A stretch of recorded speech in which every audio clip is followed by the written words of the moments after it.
bonjour au peuple congolais. Papa, maman, onyokwami pour na kozwa visa. Agence de voyage Smart Consulting et pour na bino. Oza na posa obima na ba pays lokola Canada, États-Unis, ba pays nyonso ba état Schengen, Turquie na ba pays lolenge na lolenge na $500 Smart Consulting et saleli bino assistance et visa. Ba bourse peut être disponible pour na bana nyonso baza na posa okokende kotanga libanda pour na pays ya Tunisie, Chypre et Biélorussie. Oza na posa ya kozwa biso toza esika ya kobunga te okomi na rond-point Willery na avenue Louvungi 165 l'immeuble Kazam na premier niveau. Toza wana oza na posa ya kozwa ba information na nzela ya téléphone. Oza na posa ozwa biso na nzela ya téléphone obengi biso na 081 144 38 91 soit obengi numéro Moussousou 081 32 62 203. Smart Consulting, avec $500, on peut voyager partout dans le monde. Merci mardi malam on a vu nos sika bozwami bozana Kinshasa boza un peu partout dans la République démocratique du Congo. Topé sibino mbote congolais d'un seul côté, congolais de père ou de mère, congolais de père et de mère, mais aussi batunyo sur la République démocratique du Congo comme seconde patrie pour la bino topé sibino mbote. Mardi alelo 23 novembre 2021, Mikole Tikali akotanga pour cette année 2021 ici là Kinshasa, mboka ya makambo, mboka ya ba buzz politicien, buzz population. Buzz musicien, buzz batu nyonso, abesi ba buzz yango ezaka na mwa dire moko boye soki 72 heures kaka esili nango ezali likambo ezalaki ya détournement, ezali likambo ezalaki ya bosoto, ezali likambo ezalaki moto ayibi ba million ya mboka oyo fo pesa ngo kaka 72 heures, 72 heures eleki makambo yango ekiti oyo ntango na bande émission makanisi ya mbolinga mingi. Etininga na tuna Moïse Katumbi okenda consultation na libanda okenda consulter ba partenaire no ya libanda consultation okenda na yo kaka oto kozonga ya kopesa biso tilelo bato bazela ka position na par rapport à union sacrée mais tika to ebiso na Moïse Katumbi mobali mangungu ebele boite mobali la kisaka kya mobali oyaka wana simantement kadima Moïse Katumbi makelele we na Kinshasa lokola kaka fumer makelele wane sila olobe loko moko to vanda sui na tena Kinshasa soki ba kamola ki o matoi soki ba beta ki o fimbo jui ndenge mboazo akamokila kotisi na sa makolo kimi mbango soki Lubumbashi okenda na libanda mboka o vanda sui makambo ya ndenge nyo sacré to tambola présence ya parti na yo ensemble na kati ya nyo sacré to yo kaka susu li solo te siko to luka nanu esalela ba ministre na yo to ko banda bongo na Moindo Nzangi à partir de lundi. Aza lisona ba professeur des universités na lisona ba recteur na ba déjà institut supérieur na obeta lisolo ya mosala ya Moindo Nzangi comme ça totala soki mozaki na raison ko vanda kimia to aki na raison te na yango tende to kolobela na émission la biso mokola lelo Kongo mboka moko mosole bunga akaka Congo Dap mosole bungi lisolo zobeta ma mosole belé 140 100 plus de 100 millions 135 140 100 boy okuvanda kaka boyo retro commission 15 millions okuvanda kaka boyo ram 200 et quelques millions Kongo mbongo ebunga akaka pe batu babwaso ka mbongo bafandaka na bango basala bango okomona bango bazoleka leka oya vai na ye bazoseka oya sala okomona bango na mboko me bayibi nyonso abitabe bayibi nyonso ba carte sim bayibi nyonso ba parking bato bayibaka ba 200 basafa tala ndenge batonisi prison makala tala ndenge batonisi prison makala yango clamer public esalaka na makambo mosusu te clamer public esalaka kaka soki moto alobi ba insanité bongo bato oyo bazwaka mbongo bezo désorienté de formation ya bana bato na clamer public esalaka mpona bango te gouvernement alobi a saisir justice na likambo ya hold up ya Congo hold up ya mosolo ebungi oyo bakombo ya bakabila oyo bakombo ya clan kabila ezotangama na kati gouvernement alobi à saisir gouvernement à saisir justice tozela en total bakosuka na justice yango wapi BGF banque pe solo yango ya détournement ekomokoma mabe mais na nyonso tozosala toyeba na kobatela tout ça la teba dénonciation pour mutuana longina s'appelle Sarayote mais tout ça ba dénonciation pour mutuana réellement aibaki na Ituri ba mort eza moi belé plus de 100 morts morango zali druba sur druba ba mort eza moi belé et tout ça la passi armée police ba service à sécurité gouvernement bino bato qui gouvernement surtout yo mutu yaki na état de siège na makanisa mokonza mboka na ba province mi bala bo punda seke kimiezo ngakuna po ba mort to komi ko compter yango er mort to komi na ko lemba makasi ya ko compter célébration.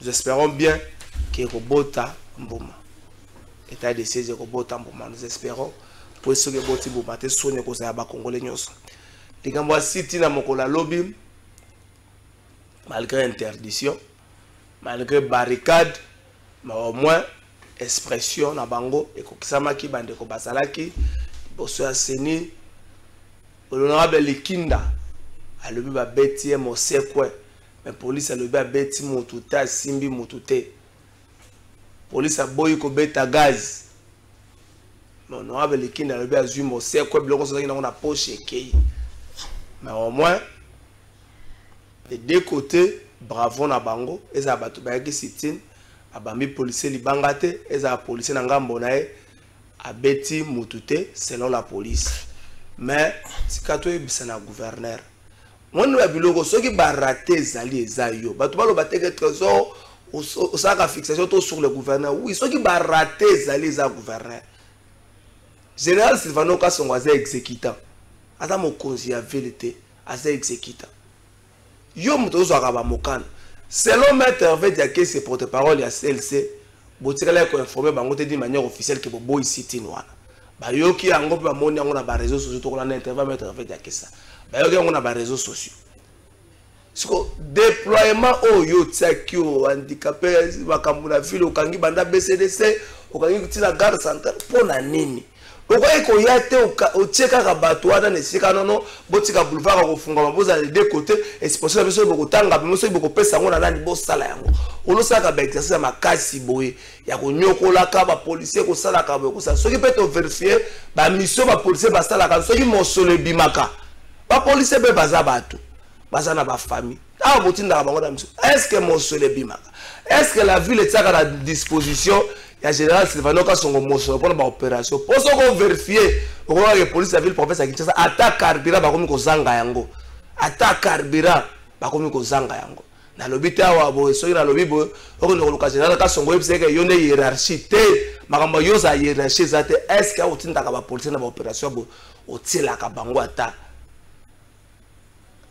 carburant bazana lipoto république ko funda bato ya bo funda bato bofunda makambo ya mabe bofunda makambo ya mabe pour te permettre na bakonzi babongisa bofunda bakonzi oyo omona mokonzi moko na balabala akanga balabala tia barricade po ya vanda na veni na bino bovanda kana libabe na bino bozana veni moko akanga yango atia ba policiers so mutanga kota batu ne identité bofunda bato wana azana mondingisa ta okanga balabala bofunda bango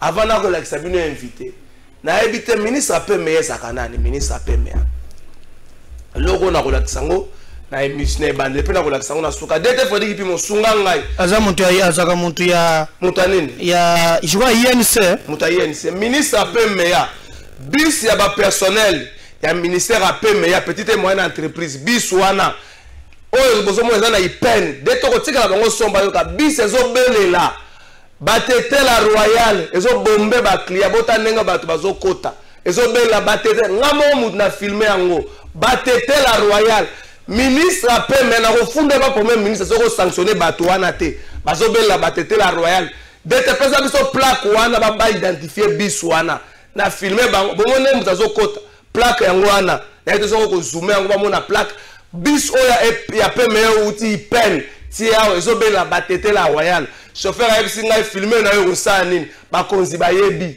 makamu chauffeur a bisinga na ko bomba ka lisusu loko te pona Congo chauffeur a bisinga filmer na yo ko se loko te bakonzi bayebi bis o ya pemeya ezo bula ezo bombe bato azo bula bango ni babandaka ba demi terrain bato service de transport bokanga ka bato ba police bokanga azo bula demi terrain terminus ne za na royal bis ne ko suka na royal terminus ne za na royal wana azobula na prix ya bato bazokende gare centrale bato bazokende zando azobula na ipene soki bolobi na bango boyo nyonso bakotia ngo na mapeka mokonzi ya mboka chauffeur wana aza identifiable bisi yango wana bon tozolukele sanction soki sanction ete ministre onde na kofunde pa premier ministre mwana mboka medea kankolongo na pesi yo mbote mbote ndeko na nga trésor Kalafai boni yo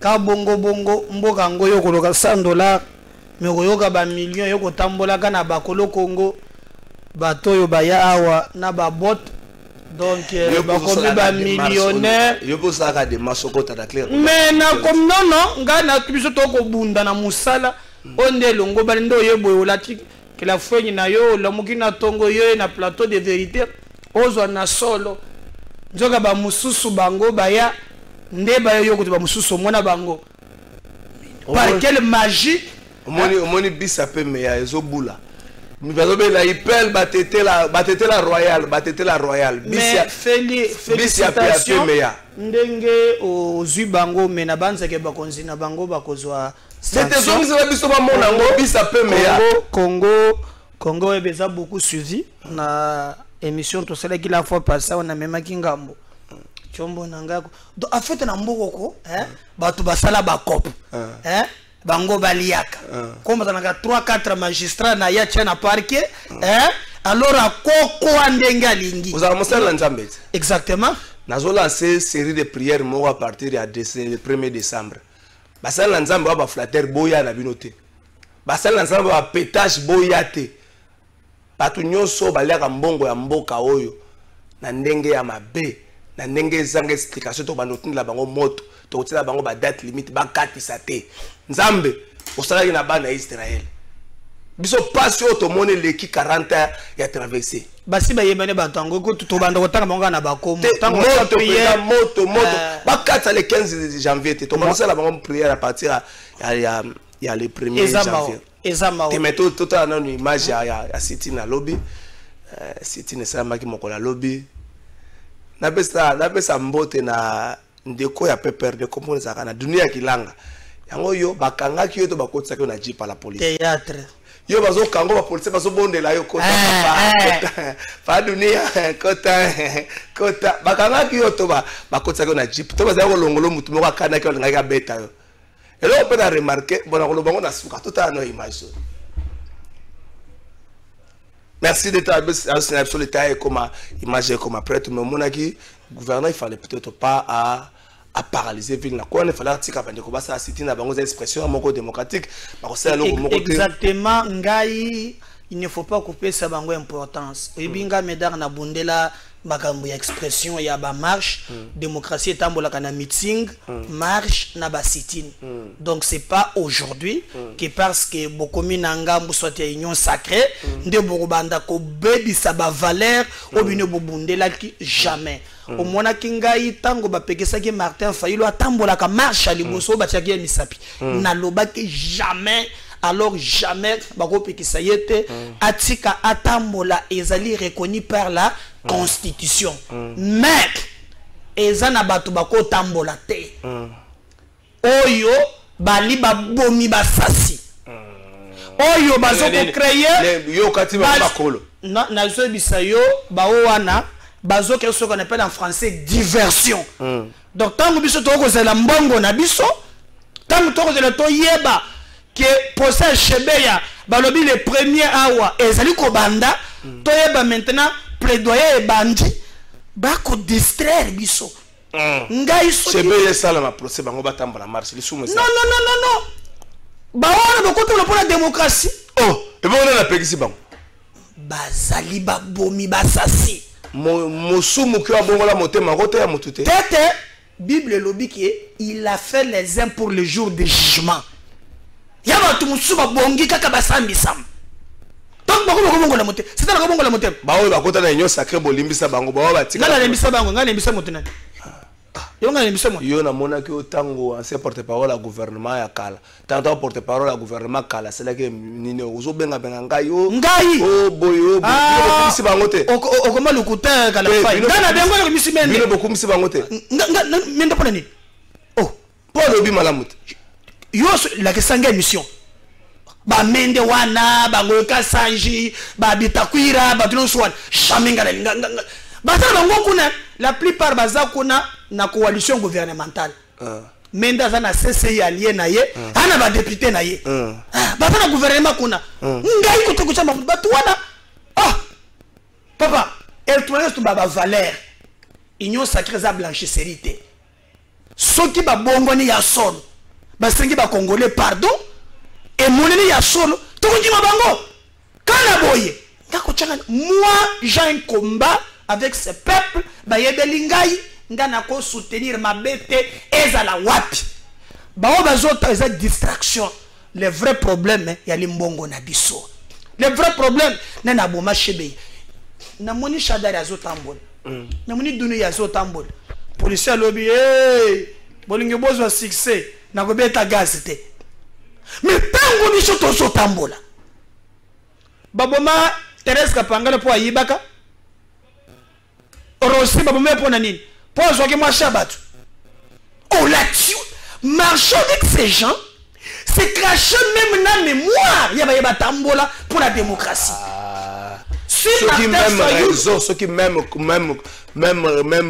cause de l'équipe plutôt même raison de l'équipe pour la marche à la fois passée et qu'on s'appelle ceux qui changé la fois passée heureusement qu'il n'a s'appelé qu'il n'a Martin a quitté à côté de la chadarité qui était ministre de l'Intérieur. Comment on a ça pour ça là-bas? FCC cash bavanda table moko président de la République a béni Joseph Kabila mon ami mon frère. Tokobo Santeke na 2016 Batumba Zela Batumba batna siège à IDPS wana bomona te kaka ya bango voilà Batumba batna siège à IDPS na siège à Fonis awa yoku tozalaka awa na Kasama. Je peux te répondre maintenant non? Oui. Très à l'aise. Au moins nous sommes journalistes. Il faut analyser comme un journaliste. L'analyse c'est fait dans le temps et dans l'espace. Quelle est condition fait cesser na Félix Abakotanaki après élection? Le FCC détient ce qu'on appelle la majorité parlementaire. Tshisekedi est président de la République. Il y a deux possibilités. Soit beaucoup de cohabitation, soit beaucoup de coalition. Donc non, en tout cas, Zela, yo osano yo moko, zano kimi. Mais maintenant si ça va aider nanga. Zela ozo sisa na yo. OK. Wane zaki na cadre ya gouvernement. Tangu bakadre mso IDPS bavandi balobi totali be Kabila nde mutu malamu mutakofinga Kabila za wane zaki na cadre ya gouvernement là. On parle d'une coalition. Quand est-ce que le FCC na Kabila bakutanaki? Répondons dans le temps bakutanaki na cadre moko gouvernemental, coalition gouvernementale. C'est-à-dire que Kabila et puis à l'époque Ozoyebate qui était premier ministre? C'est le premier ministre qui a fait cesser. Le FCC avait 65% de ministres à l'époque. 65%. Le premier ministre, il a fait cesser Pépé Iloukam. Sénat fait cesser. Assemblée fait cesser. Félix n'avait pas de choix. Même si c'était Martin Fayoul, dans ces conditions-là, il devait coaliser. Maintenant, c'est pour dire quoi? C'est pour dire que dans les circonstances, on peut faire route ensemble. Circonstances, on peut tambola et ça c'est ni. Mariage. Même tant que bazala qui ensemble, il y a un bakingai. Na bandu lingango. Toke na tota city. Même tant que bazala qui ensemble, mon tapé ça comme faire cesser ngai. Bazala qui fait cesser cash. Je les ai combattus. Nabisaki Félix basasi ya Congo tant que okozalaka na bango ngai fwe na yo bakotumba bato nde na permanence IDPS wana te chebe ya kufa procès zate nous avons mis la pression même tant que bazalaki ensemble moi j'ai combattu le fait se cache ce qui yo lingi bango etali yo moko zela tokena on a régi zela batu ba mona quand même dete je la bisango mwa ndambo ya batu mwa nini bongo toya tokei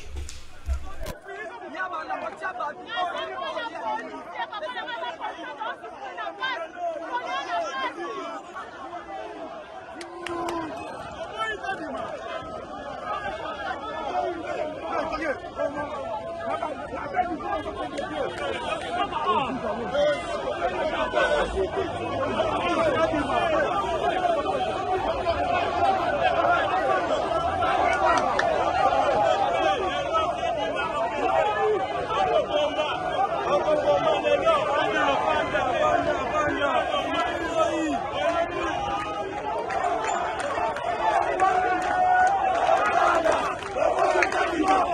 Maître Hervé Diaké, c'est aux alliés porte-parole, il y a un mouvement organisé, sit-in Mokola Lelo, il bosse à Seni, et puis vous avez projeté marche Moko le samedi 27, c'est vrai, marche les alliés interdite, sit-in Nabino Bezaki interdit, mais au moins il y a eu un monde fou, boulevard Zaki barricadé, juste tronçon, ils ont compris entre BCDC et puis Gare Centrale, mais Bouillé et Belé, il y a eu des arrestations, il y a eu tout ce qu'il y a eu, il faut retenir Neni dans le mouvement pour ça.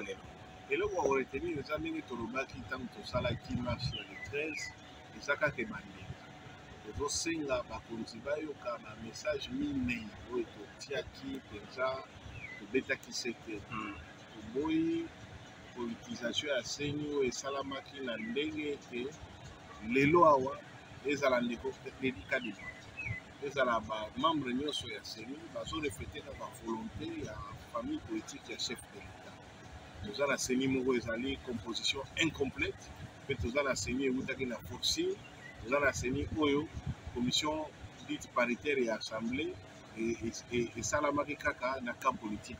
Nous sommes là et ça pour tirer à biso, dans le ndenge moko ya kosepela te peuple congolais a limité que l'élection est dans la Niboya, et ça la ndenge ça la marque na Corneille Nanga, puisque comme Nanga il y a union sacrée pour kosepela na vote. Mibale makambo etali ram tolobaki yango tokosepela te ekoba ebongi elongwa po ezali escroquerie d'État misato makambo ezosala lelo tozoloba boye babobi susu bato na Ituri nyonso wana eza kotia biso na pasi mingi tolingi toyeba makambo état de siège ezokende wapi mais rapport commission de défense epesaki oyo esengaki bapesa mampinga makoki mpo basala misala na bango eke wapi pe makambo etali éducation bana na biso na etali ndenge gratuité comme ekokonda na kokoso nyonso wana si tolobaki yango mpe tozokoma kasi olobi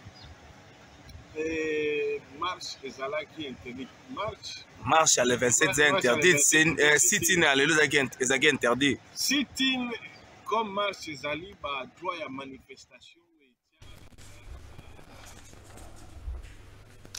Merci d'été Frédéric Mokage. Ezoya TDT, Ezoumela, merci d'été. Voilà, bon année à Bongo, moi Mouké Makamosalama et Mokola Lobby, et puis interview à Maître Hervé Diaké, ses porte-parole, qui a celle-ci, autour de la marche. À Médard Kankolongo, Tokatissa.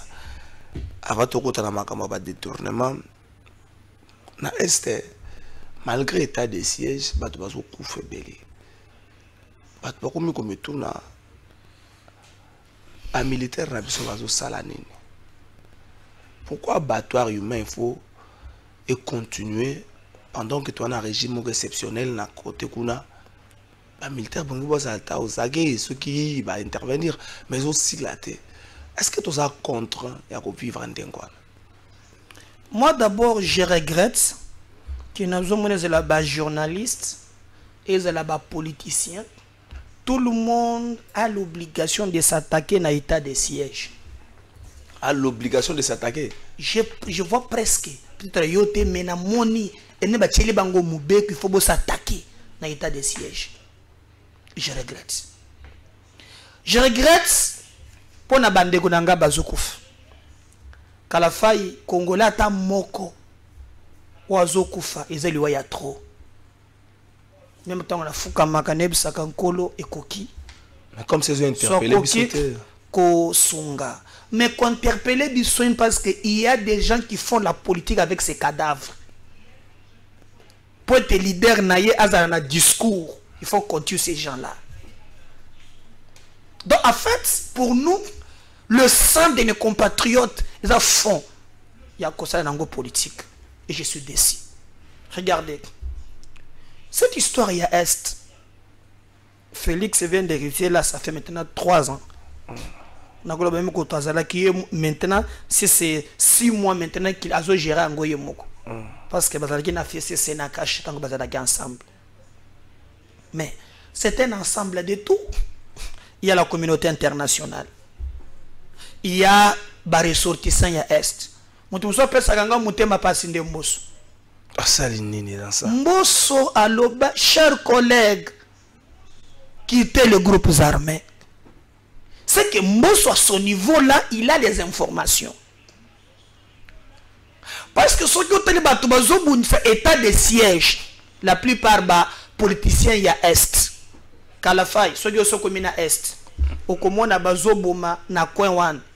Immeuble les autres batouche, les CCB takana immeuble te. Mais batou bazokof. Il y a une complicité que batou basala yango kop na bango. Alors, moi je regrette et j'interpelle nos forces armées. Salon bango nalandaki ndeko moko asalaki ko na lobby, ce qui est vrai. État de siège et Silisi Kobomate. Mais il y a quelques avancées significatives. Mais tant que bazobo mabatunga na zomo na avancé wanate. Et puis nous avons toujours nous avons repoussé. Bon, ceux qui ont repoussé à combien à coin. Les mêmes exactions qu'ils faisaient à point A. À point B. Pourquoi vous ne tuez pas? Vous vous repoussez. Armée congolaise, ils vont vivre dans la défensive, là, ils vont vivre dans l'offensive. Alors, il est grand temps ensemble, pour politiser les Cambo Oyo, nous tous, topé sa stratégie derrière nos forces armées, afin que abattoir, boucherie, menouana, et si là, les Cambo n'ont pas bateau, batika ko c'est l'ango politique. En tout cas, Oyazana les Kanisi, après, bateau bazo kufakuna, bazali a fait CCT, il y a Congo en avant, il y a Union Sacrée, ils allaient bateau. Congolais. C'est inexplicable et je suis très touché que le gouvernement va multiplier les efforts. Même na budget moi nazalaki na soda moko ayebi singaboy tango balongwa ka awa po bakende kuna ba komando ba pesa ka bango $30 net 60 000. Il y a route. Bah, ça va partir. Net ordre à mbongo non. Frais d'émission. Frais d'émission. Ce que chose na moi sinaban. Authentique, je vous dis. D'ailleurs, la Kisakingai, Azasoki commando, dernière opération bakenda kiawa, bakitisa bango attaque. Il a glissé bambani na se, sokini na hélicoptère l'ingénie attaque ba pota partout. On lui a donné 60 000. Ndoko tika la moi sinandako. Je ne sais pas. Alors, nous devons faire partir aussi na ko gagner bitum. Quand bazo prendre que non, ba autorité bazana ba carré minier. Et vérité mususu pezali que non, les politiciens de l'Est bazala kana ba carré minier na bango, o bazala na ba groupe rebelle. Ba pesa ka bango mbongo bango nde ba sécuriser ka ba chinois wana bazo ka minéré na bango. Depuis l'état de siège hier, on n'est pas venu quand on chinois par-ci par-là, va perdre ma boulou ya or na bango.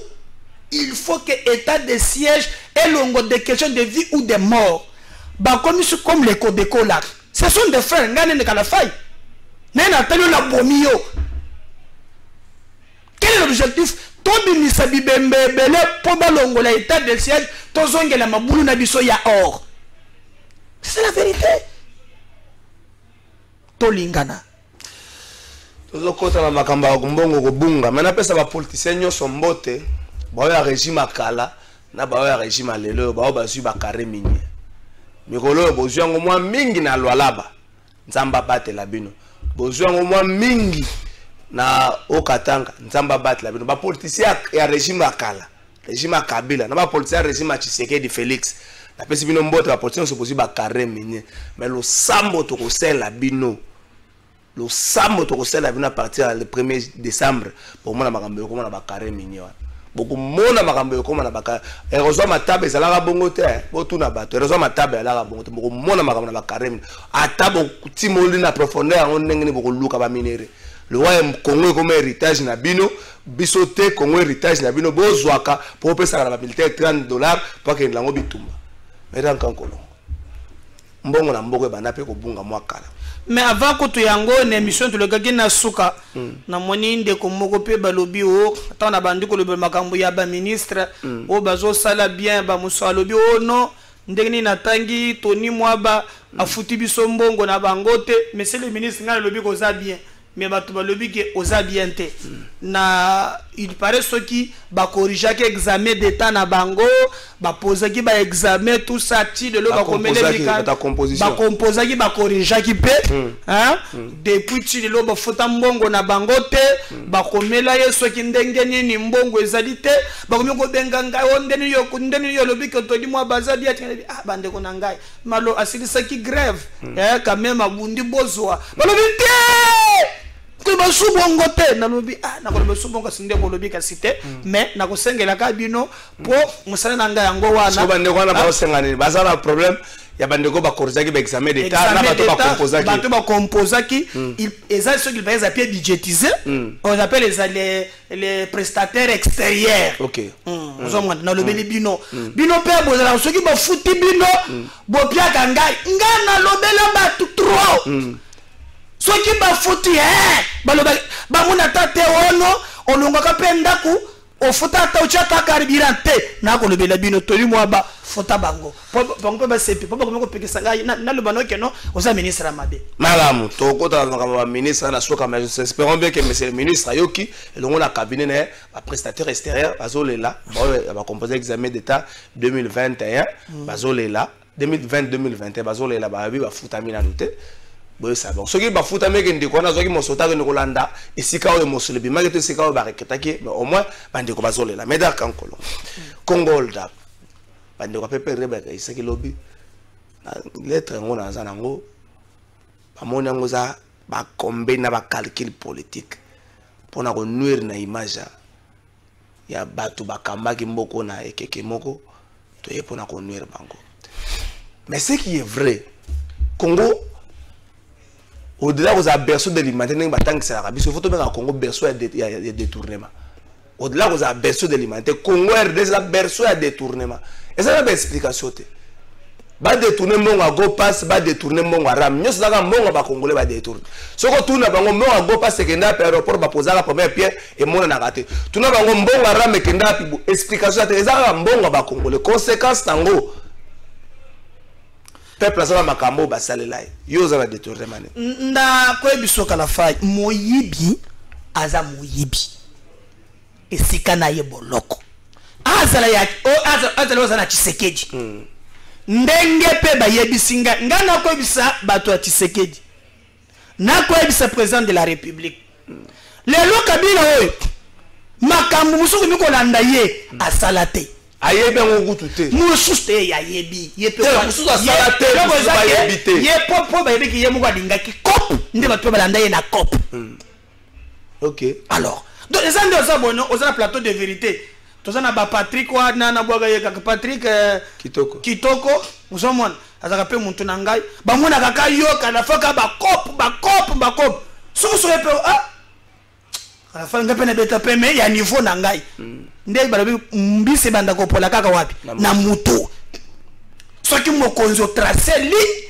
bato bakolanda yo Félix ayebake ba na mokili ya lelo na lolenge ye na makambo ya transparence na ba enquête ya yepe ko sala lobi donc il est grand temps que a contrôler to ko yo kaka surtout makambo ba carré na ba ko kenda ka liste ba biso ba carré mi ko yo kaka ke bazolongwaka bakendaka na lwala même il paraît que bolongoli ya muyej fifi maswaka nini mama fifi check mama fifi ya funda ba na shiti kama pamba non non tika ninga yo pe problème yo ngo izaka ka balobi papa esa soki 4e fois obangisa kangai mama chikani na fois passer na lobaki makambo wa ya nini ya péage émission passée ko zongi sango il j'ai fait émission côté pour féliciter ngate Ah, mais c'est l'homme de l'homme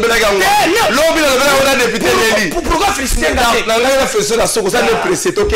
Au moins, ok. Non, au moins, qu'est-ce que je sais pas, pamba, ok. Na lobela ki bande ko nangai. Et nous on a la fois passée. C'est pas passé. Et bandi ba série ba dossier na ba dossier.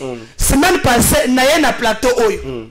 Na lobela ki dossier moko ya muntu shika moko. Kombo na ye Simon. Zéro la salo passe, la péage à Congo central banda kasangulu tina suka na moi et ça la rasa $50,000. Parce que nga lobby honorable parce que nga posa rolela na ngai mali tina kati na ngai. Mais maintenant nga medar kankolongo na ye na plateau oyo. Na la kisika la faille tala comme et na le pe même na le Bumbashi na Sakanya. Zone c'est la carte partie bato ba bango. C'est bon, c'est bon. Ce n'est pas bon parce que tu m'avais menacé ici bako kangayo. Voilà. Donc lelo IGF appelle singa raison. Marmio suna lobaki et salam. Yami Balé na koyoka na ville ya Kinshasa. Na yabi sakio avant sima fifi. Awa ngobila ko pumulaka Kinshasa bakokanga yo. Ba pumulaka Kinshasa bakokanga yo. O bilanga batata batikela bango. Biso ba Burundi totokanga ba totolaka bango. O yoki na DGRK. Oyoki na DGRK. Le sola DGRK wana. DGRK tala mutema be ya ngobila. Ata komi mwana liboso ya Tshisekedi po akomi à servir c'est le papa là tu sais que la c'est de peut-être ton père. Donc je voulais pas politicien vraiment débat ba bossa na kanyos. Mais qu'est-ce qu'il dit? DGRK bakangiri tabola akota makala. Justice oy. Bona ndela kaka biso. Justice oy. Abima na boloko. Yo muni muntu bakangela makambo musolo. Même ata pona ba fuite ba nommé na brigade anti-fraude. Appelle ça. Yo non, yé ba nommé pour la ville de Kinshasa. C'est lui qui contre la yo moko bakangela makambo ya misolo, ngobila va te nommer na anti-fraude. Mais appelle c'est pour les kambo ya ville de Kinshasa. Alingeti na mona ka clair na yete. Parmi ma dossier nyonso. Na yoka ka moma kamumaso. Donc côté wale na mona ka lingeti na ville de Kinshasa. Soki to basenge na ko episode. Yango na sepeli appelle c'est ngaye. Awa tozo babo. Tango to konsisa émission mona kulut na moko ya trésor batanga ki directeur. Ndeko na ngai tika ni ngai. Ce pays n'appartient pas à ces directeurs là. Ce pays nous appartient nous tous. Nous avons les mêmes droits et les mêmes devoirs. Ceux qui va pécho kamba mboka kambaka poete bozu ya mboka ezongela ba yimboka. Mandat l'état zakana dire. Kabila azalaki le loisate. Mais le plus important, batu ba ko retenir nini tango zalaki kokamba mboka. Maman Fifi. Alors les lots togina DGRK ba porter sur des millions bozaka bandoki. Oui bata 10 000. Oui bata 20 000. Oui bata 1 million. Dans un pays où le peuple vit avec moins $1. Papa, kinde na bakimba nsekewan. Mais les gens vivent. Tu vas pleurer. Na fala kina ka tsema yengele. Na kenda ko planter parti. Bana ya ba 5 ans besoin d'angai. Papa, courant. Bana Miké. Il y a des individus sans foi ni loi ici dans le bureau qui se partagent des millions. Après on va nous arrêter. Ngana interpeller Félix. Maman côté maman Fifi. Na koyoka. Que va conseiller. Na koyoka ceux qui va proche. Be Katanga. Oba Tomakasi. Be Katanga. Mais c'est le président de la République. Aujourd'hui biloko mususu. Kabila ko répondre. Mbala mususu ayeba kate. Batu ba utiliser Kabila ko fond de commerce. Ba ebele. Lelo yindi se Kabila. Yewana akolisi mande funaye akomi kokumba moto ape matate. Ebimi. Kabila. Mais batu mususu bazwa avant de suivre. Na ko interpeller Félix. Tokoli isate moyibi surtout ngabo tshana ngamo temate. OK. Ebi manani na piololio. Moi je peux jamais accepter que ces pays tokombaka kozonga kasima mboka musu kenda ka liboso alors et puis so ba to peut perdre. Kotano le kamba. Hein? Ba to peut perdre. bazanga pe soni na mawa. Je vais vous montrer que baza bandoki. Bato bakamba moko baza bandoki. Kala fight, ngana bande na ba pièce. Na lobaki la fois passée, bato ba yebeke na plateau de vérité, bazo rendez-vous. Chaque semaine, donc vous avez plat. Donc on a zone. Oui, que pour ça pièce contre pièce, monter la pièce minga sambora. Oye bakake. Yo kaka. Pièce bimara kuna 13 yake. Yana choko le bango wono. Yo nde osolina bango bangi sagaye. Yebisa bango kokotanga intimidation wana te. Yebisa ni bango libela. Donc na chaque semaine bato bazo rendez-vous na plateau de vérité ba pla ezao. Boko mona même tango bazo wangana. Ndeko nazola ke so mbongo moko. Oyo bafuti ambole difforme. Tango yamba pe perito na bango mituna.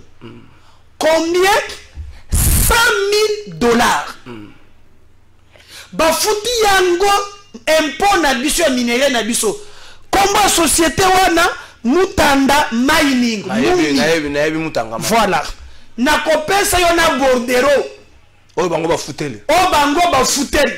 Na numéro ya compte. Na place ba loja ki mbongo wan. Na date. Na kopesa yo ministre ya finance à l'époque. Azo regretter lobby mais mbongo ba futi. Nazomona ngote. Pisi kona kesi ya l'État et quantité. Kala fai na keri musika ko sala ba enquête na ngai. Bako chape wana pe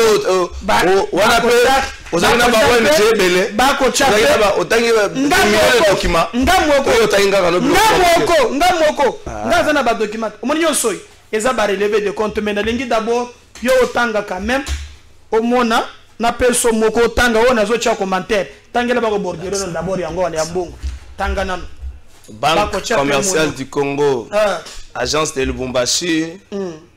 Mais c'est adresse numéro compte 00-130-91 611-35-88 $. Relevé journalier d'encaissement pour le compte DGE. Journée du 12 janvier 2015. Après ça, il y a un numéro à compte déjà. Un Mouni. Donc, c'est un nom ou raison sociale. Mouni date le 12. Déclaration récépissée. Auto-office, nature de l'impôt, impôt sur le bénéfice et profit, Mouni, numéro CAB, ministère, finance, DGI, patati patata, donc un montant, causa combien? 20 millions. 20 millions, non? 20 millions de $, c'est pas 20 000, c'est 20 millions de $. Ok. Zongi Selangai. Attends, on t'a signé. Tangana Komboya. À la Gouli. À la Gouli. Entre Guillaume Jean lui ouais. Tanga numéro ya compte agence nini Lubumbashi te BCDC nazo peso le susu tangela bango yango agence a signé pe awa bordero agence César so agence César ça bino ba kamoyo kuna baninga batanga ki ba document ba million cordon Gilbert ba document ba million on a combien 20 millions non. Il y a BCDC, okay. Agence de Lubumbashi. Ok, awa Mouni, Moutandama, Ningsahal, le 14 janvier, autre avec le 12 janvier, donc 2 jours après. Voilà. Transmis copie pour information. Son Excellence, Monsieur le Premier ministre, Son Excellence, Monsieur le ministre des Finances, Son Excellence, Monsieur le vice-ministre des Finances, Son Excellence, Monsieur le gouverneur de la Banque centrale du Congo, Monsieur le directeur général des impôts, Monsieur le receveur des impôts de la DGI, Monsieur le directeur de la DGI, Direction générale des entreprises, Direction générale des impôts, Kinshasa. Après ces références concernent le paiement de l'avance d'impôt sur le bénéfice et profit.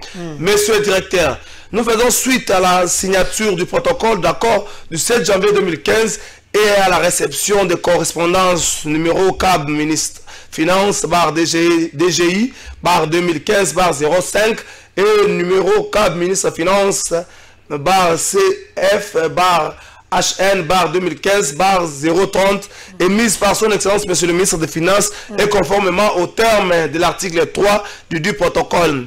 Nous avons l'honneur de vous transmettre en annexe les preuves de paiement suivantes. L'attestation de paiement du 2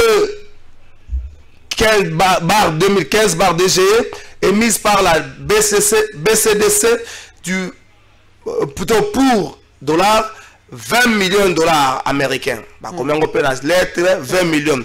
Les Swift numéro, donc référence on appelle ça à la banque, les Swift numéro émis par BCD pour 80 millions de dollars américains. Moutanda Manning Sahal, capital social, appelé c'est pas capital social, on tanga dans la siège, avenue Kapuasa, ex-route Mounama, quartier Njanja, commune de Kampemba, Lubumbashi, RDC.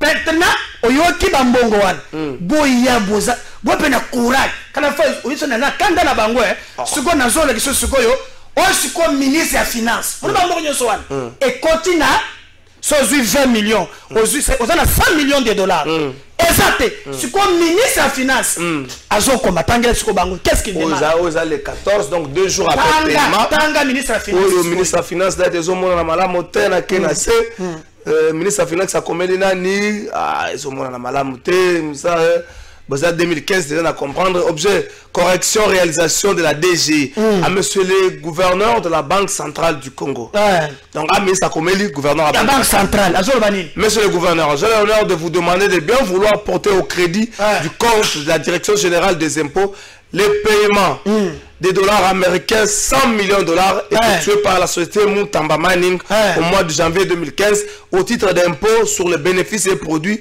2015-2014 en vue de permettre l'appurement de son compte courant fiscal et la délivrance de la quittance irrélative. Henri Yav Mlang le 27 juillet le 27 juillet 2015, le 27 juillet, donc à peu près 7 mois après. Si vous limbola quand même na lingala, pongana cha commentaire te, muganda le lobini. Oya ariya va sengini. Tout les ayangai. Voilà. Bianoza yo.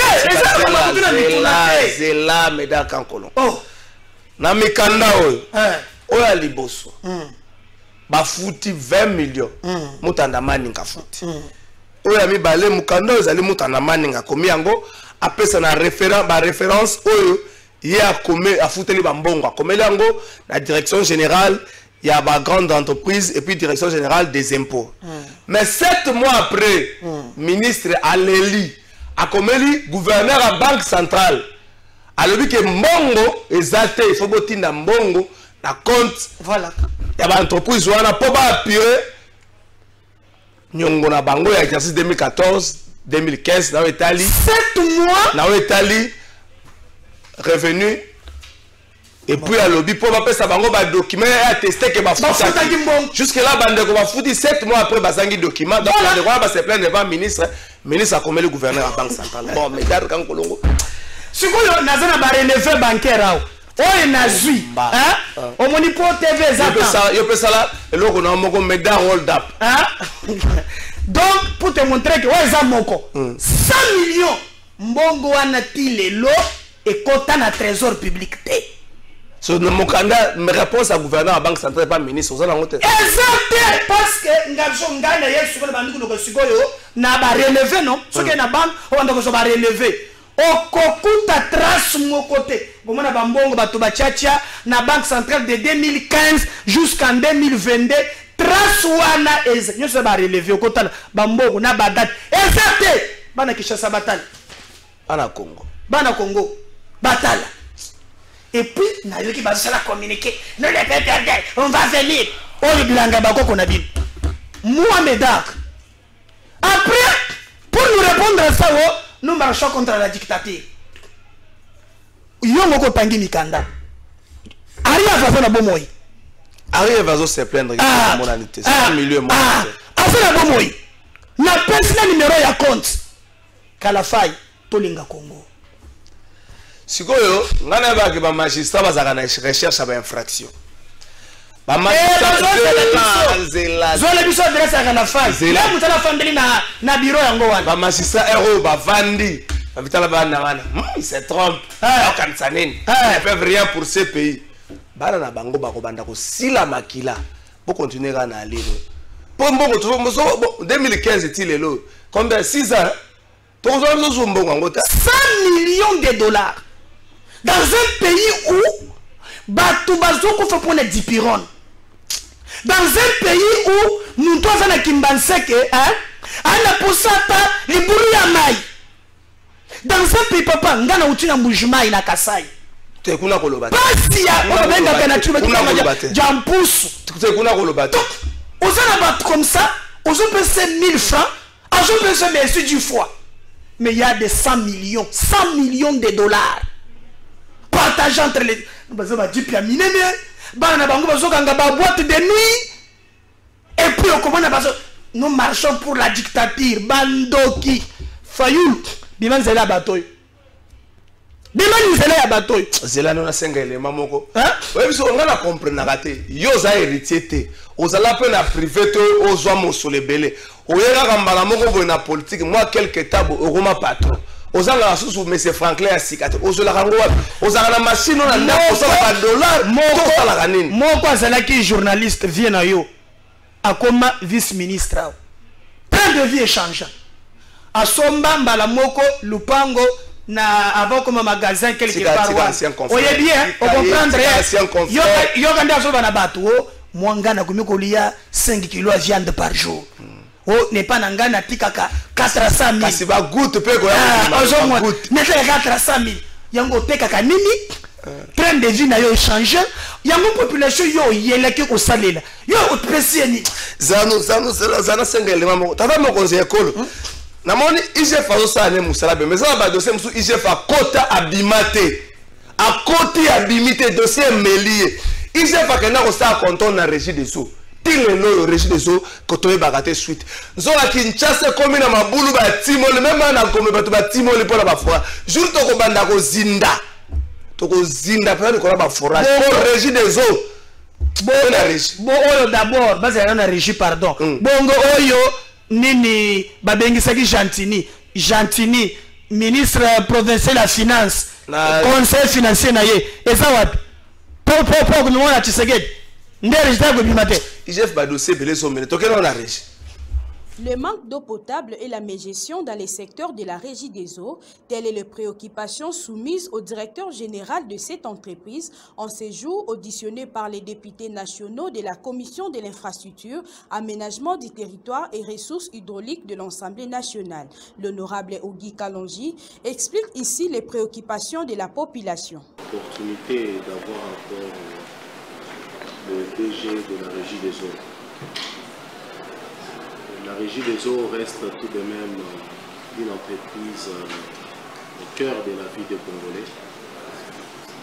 Donc je pense, au-delà de questions que le DG a, on ne devrait pas se lier ici à une question, à un jeu de questions-réponses, où il vient, on lui pose une question, il nous répond et puis il s'en va pendant qu'il y a des vues qui s'émeurent. Moi je pense que c'est un problème. J'ai personnellement apprécié les questions que vous avez posées, mais je tenais à noter aussi, vous l'avez mentionné vous-même, que le dossier sera envoyé à la sous-commission, parce que nous étions effectivement sur un travail en sous-commission.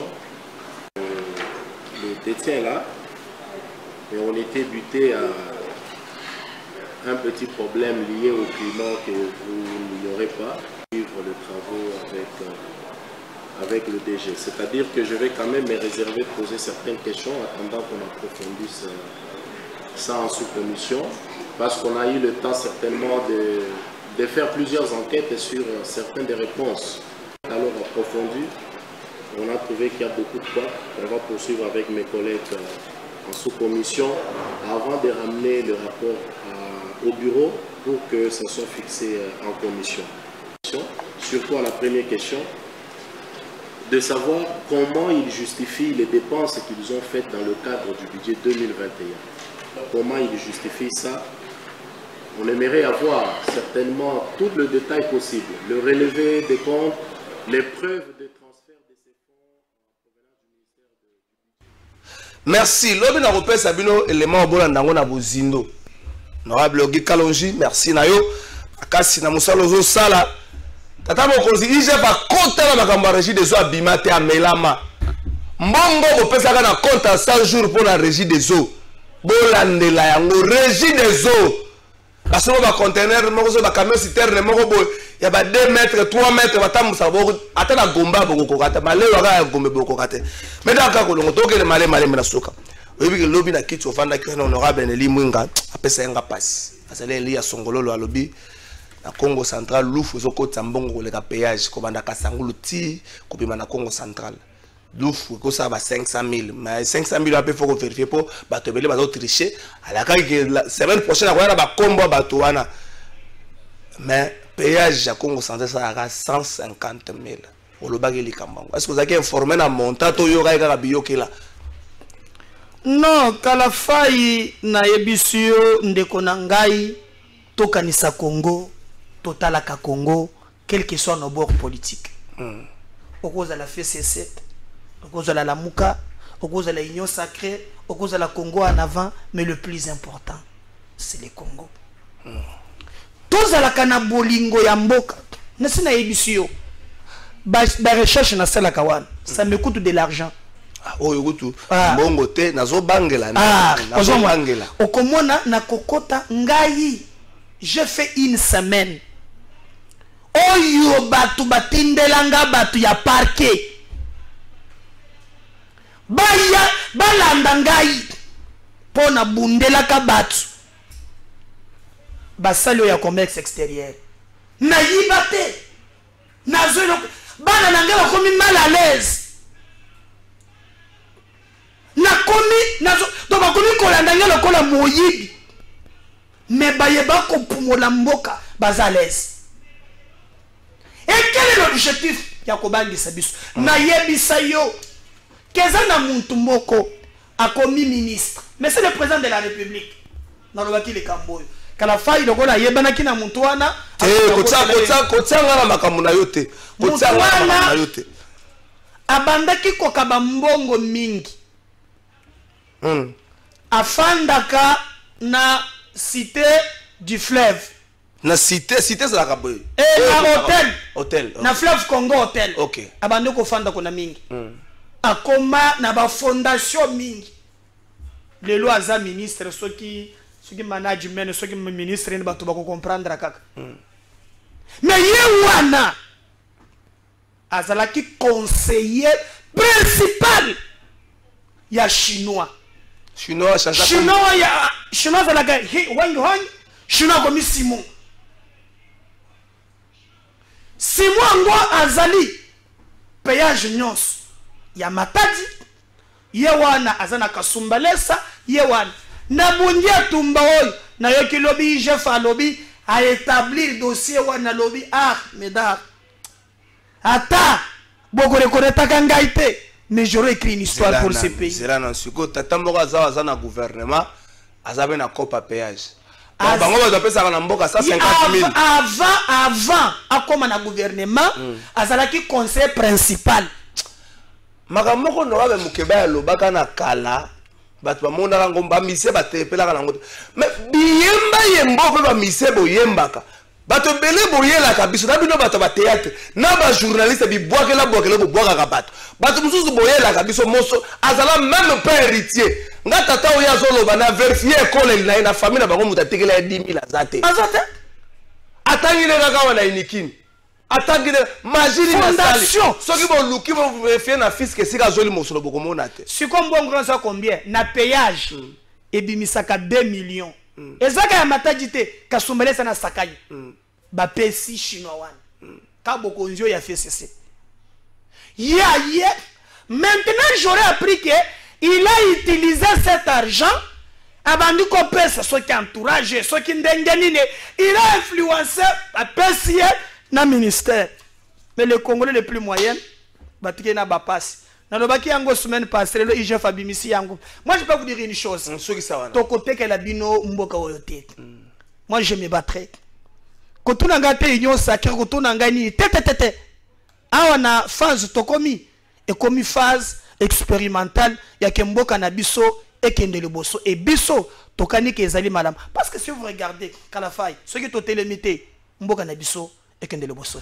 Merci Médard Kankolongo et monsieur Sili bota la sikoto funda ndenge komi awa boy tata mo conseil ko tokoki ko mata to kiti fundela ngala no ministre oyo okoki kozala na bonne volonté mais soki okangi maduso mo se le bimelaka te tata mo konzi bonne volonté ne ko suwa kaka On a 100 millions. Ok, nous générer to funda bongo na funda bango.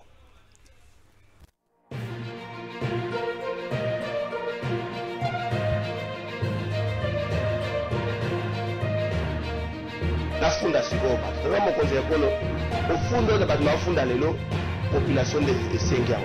Na mutazi jouer na ya zini na tant papa comme a na situation ya famille moi no afunda ka batu. Na se présenter le la mwana wana bandi ko pese mbala na funda batu bisato. Mutali boso na funda ministre tourisme. Président de la République. Ministre tourisme a outagi semaine touristique na Lualaba. Il semblerait que Mbongo Bimaï kuna pour la semaine on a 3 millions. Il semblerait la confirmer le côté que Mbongo Bimaï kuna 3 millions.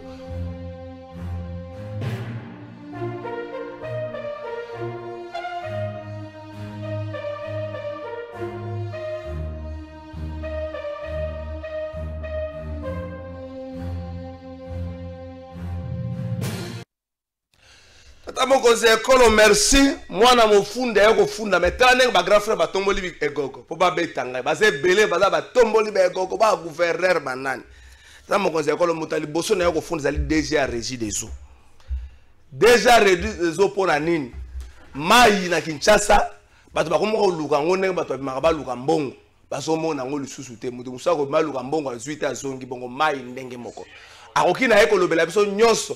Maintenant, mon conseil école na Kinshasa mai eza te. Ceux qui va conseiller bazoebisa na yote, ceux qui va membre gouvernement bazoebisa yote Kinshasa partout forage na forage bato bazolela. Kinshasa mai eza te. Mongo bopesa na 100 jours. Tata mon conseil école bo fungwela ngo misu. Eza kaka makamba maison préfabriquée te. Makamba régie des eaux pena snel ezala ka melo na funda no mon conseil régie des eaux. Na fundi bango. Ko funda ya mibale. Na funda burumesa kasavubu batu bazolela gambeleza kana mboka mususu to zaka gambeleza na bosoto burumesa kasavubu batu kasavubu bazomituna soka sala ka musa to sala ka musala te balobeza mingi na bureau na terrain azomonelo batu bazomonelo côté batu bazolela na koma burumesa kasavubu tata mokonzi ya ekolo mutamisa tutayako funda burumesa ngalema eza na sorti na yo tata mokonzi ya ekolo ngalema soko zoleko tandika la commune bana ngalema bazola ezana bosoto moko o ngalema ya kala soko to komi ko taba DGC kuno ko kwasu ko respirer te bourgmestre ngalema aza prise na ko célébrer ba mariage privé mariage ani mais musala na terrain eze lo côté peuple pe na ndenge na makameda kan ko longwa lobby makambo oyo ya péage makamba péage peuple atangi ministre moko soki aménagement du territoire soki nini ministre moko ministre aménagement du territoire comme on est à la Canane sur la saisie série ko fura na ko tuna médaille quand on question na fundi direction générale la régie des eaux na fundi bourgmestre Kasavubu na fundi bourgmestre Ngalema mais tata mokonzi école peuple a fundi likamba péage balbi ministre wana na kati ya gouvernement na yo peuple a pesi ba indice balbi aménagement du territoire loko moko ya ndingo wana peuple a pesi ba indice ko funda lelo esili merci d'être. Médard Kolongo, aménagement du territoire, eza ministre Guy Luando. Ngani na confirmer bango bato pamba peuple montalobi, ngana ko confirmer te IGF face la banquette, lokola ba tanga ba kombo, ngana ko kotate ba bango ba komiso ki bazimbo na bango, ba pesa ka ba magistrat ba sala ka ba implication. C'est la siko. Nazoebsa et le message monsieur Sir, nazoebsa ngo na kulutu na ngai Zulu Alingete. Dit IGF, inspecteur général. Au moment où le peuple Mikola a batazo funda même batu bazwaka mosola mboka. Donc ngai na ko banda ko pesa yo, ne di document oyo na ko pesa oyo yango. Nazoya na bureau nazoya ko pesa. Makambo péage peuple abandi ko mitangela mutu. Makulutu na ngazulu biso tozana makasi te peuple mutu wana batangi neke tozo sisa. Asobenga daba avocat yo ka bango j'ai instruit mes avocats. Le rôle a bien de magistrat qui parle dossier, j'ai instruit mes avocats. Si quoi là n'a pas cité. Kalafai, ngane la mukina tongo. Na bundi po na mbok. Na yene la kisune ndeba yebi 100 millions. Yo magistrat, procureur à la recherche des infractions. Faut le dossier. Merci monsieur Alelo Sili. Bo funda bato ba numéro da. Yebi sa bango série et bandi ba plat chaque semaine plat mo rezoya. Bo funda bato. Ezala intérêt mboka. OK.